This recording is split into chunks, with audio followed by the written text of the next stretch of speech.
Bom dia, meus queridos alunos e alunas, tudo bem com vocês? Aqui é o professor Márcio Banho e retornamos com mais uma aula dentro do recorte das civilizações da antiguidade.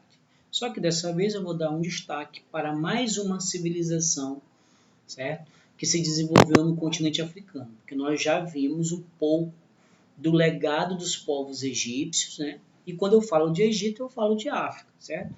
Porém, não é só a civilização egípcia que merece destaque. Tem outros reinos que na antiguidade tiveram aí muita importância, certo? Naquela região e tiveram também, né, suas contribuições, seu legado, ok? Então nós vamos destacar hoje o reino de Kush, certo? Vamos lá para a nossa aula então. Começando aqui com uma citação muito interessante do Munanga, para dizer o seguinte: a África é o berço da humanidade.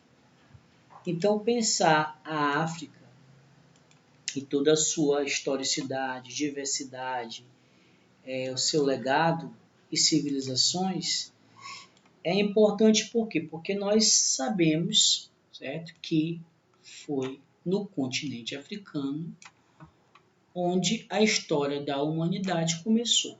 Mas por quê, professor? Porque os primeiros ancestrais humanos, certo, surgiram no continente africano. Tá? Então, nós podemos afirmar que a África é o berço da humanidade. Tá? Então, isso nos leva a crer, né, que lá se desenvolveram as primeiras civilizações, os primeiros povos, as primeiras organizações humanas. E como o continente africano ele é muito grande, ele não só tem uma diversidade de povos, mas também de culturas, línguas, tradições, de história. Tá? E é sempre bom te destacar isso pela proximidade que nós brasileiros temos também com a África. Ok? Mas não só os brasileiros, mas a humanidade, até porque a África é o berço da humanidade. Então vamos lá. Os primeiros seres geralmente reconhecidos como ancestrais humanos foram os australopitecos, cujos vestígios têm sido encontrados entre a Etiópia e o Transvaal, em contextos que datam de 4 milhões a cerca de 1,5 milhões de anos atrás, ou seja, os vestígios mais antigos dos ancestrais humanos foram encontrados no continente africano. Sendo assim, nós podemos considerar a África como o berço da humanidade. Okay? Continuando. Falaremos agora sobre o reino de Kush, né, que é o destaque da nossa aula de hoje. Tá?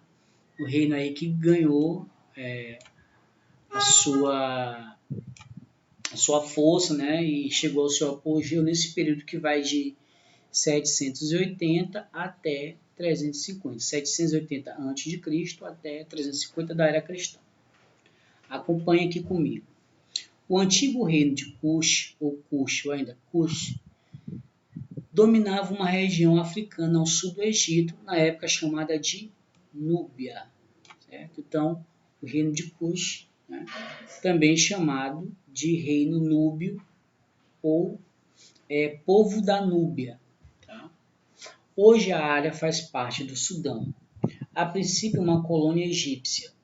Kush mais tarde veio a dominar o Egito e boa parte do vale do rio Nilo, ou seja, essa região que outrora era apenas uma área que pertencia ao antigo Império Egípcio, mais tarde se tornou uma região forte, cresceu, rivalizou e chegou até mesmo a dominar o Egito.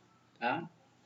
Sua civilização reunia a cultura egípcia e de outros povos africanos. Certo? Então é bom a gente falar o seguinte, né? Que a relação entre o reino de Kush, né, e o povo egípcio, né, é muito forte. Tá? Esse reino foi bastante notável por suas contribuições, né, por sua força, tá? E ele durou aí bastante tempo. Inclusive, como eu acabei falando para vocês, né, dominou parte aí, né, do Egito, tá? Ok? Só que mais tarde ele se enfraqueceu e foi dominado por outros povos, né? Inclusive é dominado pelo povo Axum, né, um dos predecessores do Império Etíope. Tá?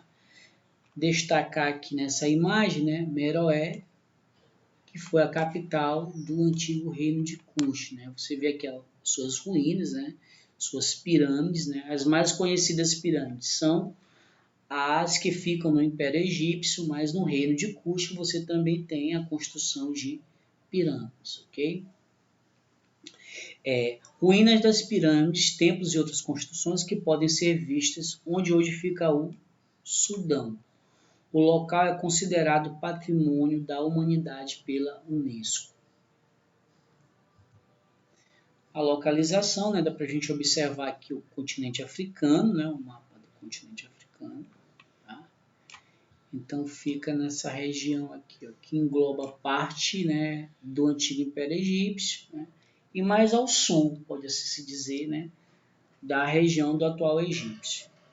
Nós vamos encontrar aqui o templo de Abu Simbel, o templo é esse aqui, ó, com essas grandes obras arquitetônicas belíssimas, né?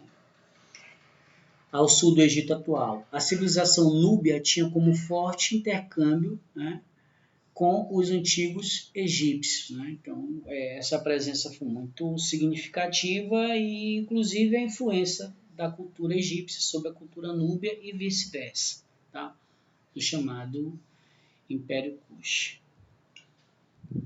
Mais uma vez para a gente observar aqui no mapa, né? Que fala de Napata, uma cidade importante, Meroé, capital desse império, né? E aqui mais algumas fotos, né, dessas pirâmides, tá? Do chamado Império Kush. Okay. Acompanhando, o reino de Kush era muito rico. Além de possuir minas de ouro e terras cultiváveis, ficava em uma ótima localização para realizar comércio com outros povos. Então, até para a gente desconstruir outras imagens que se tem em relação à África, né, de se pensar apenas em sociedades tribais, a gente vai observar que na antiguidade você tem esse reino, que é o reino de Kush, muito desenvolvido, com comércio, com produção, certo? Muito bem localizado, e por isso ele tinha uma função, né, uma importância muito grande para os egípcios, inclusive, né? Os cuxitas transportavam mercadorias pelo Nilo e também por estradas que levavam ao Mar Vermelho. Eles vendiam ouro, incenso, marfim, ébanos, óleos, penas de avestruz e pele de leopardo. E aqui você observa nessa imagem antiga, né, os núbios levando tributos e oferendas, né? E inclusive dá para a gente perceber aqui, né, o que seria aqui uma pele de leopardo, né, fazendo parte aí dessa relação que eles tinham com os egípcios na época em que eram povos que estavam sob o domínio egípcio. Continuando, bem, eu gostaria de destacar agora um dos pontos que eu achei muito interessante, né, quando a gente estuda o reino de Kush, que diz respeito especialmente à questão da participação da mulher na política. Eu acho que a gente deve fazer esse destaque, inclusive para que depois a gente possa fazer uma comparação, por exemplo, em relação à participação feminina na política hoje e na antiguidade africana. Né? Então aí eu dou esse destaque às Candaces, rainhas negras de Kush. As mulheres ocupavam posições importantes na política no reino de Kush. Deixa eu colocar aqui de novo o marca-texto para fazer aqui os comentários. Tá? Ok, né? Então, ocupavam posições importantes na política do reino de Kush.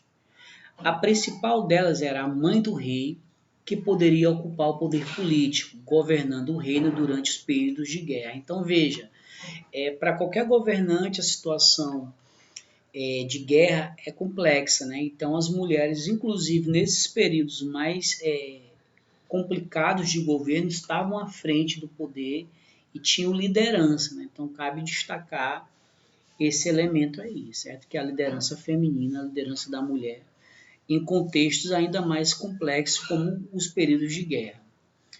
O título de Candace era dado à mãe do rei e significa senhora de Kush. Né? E aqui nós temos um fragmento de escultura né, de uma dessas rainhas, Amane-Shaketo, Candace de Cush. Apesar de seu túmulo ter sido saqueado, chegaram a nós suas magníficas joias de ouro, lápis lazuli e coral. Tá? Então a Amane-Shaketo aí tem um destaque como uma das grandes rainhas ou Candace, né, do reino de Cush. Vamos pegar agora aqui um pequeno trecho da Joelza Esther Domingues. Tá?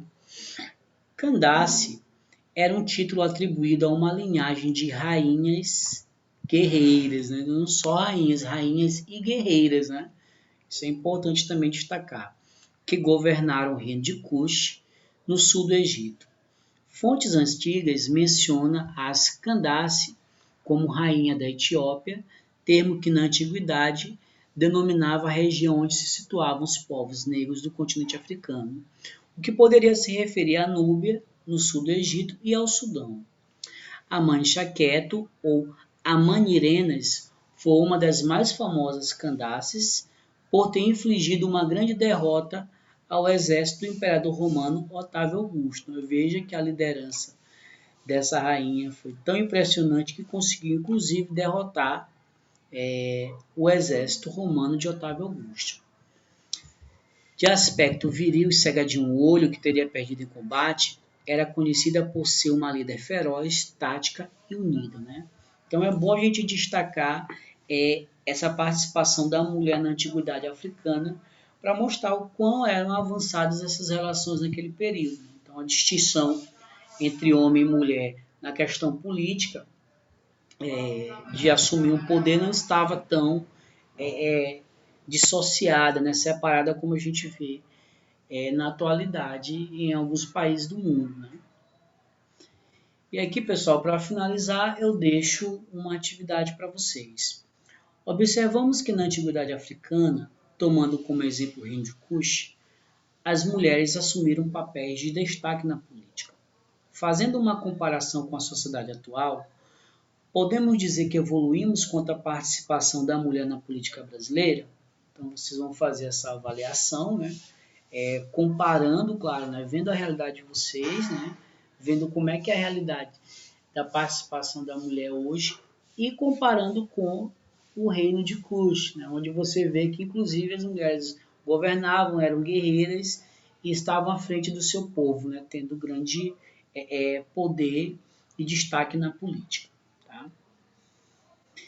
Era isso que eu queria destacar. Espero vocês lá nos comentários. Vamos comentar, certo?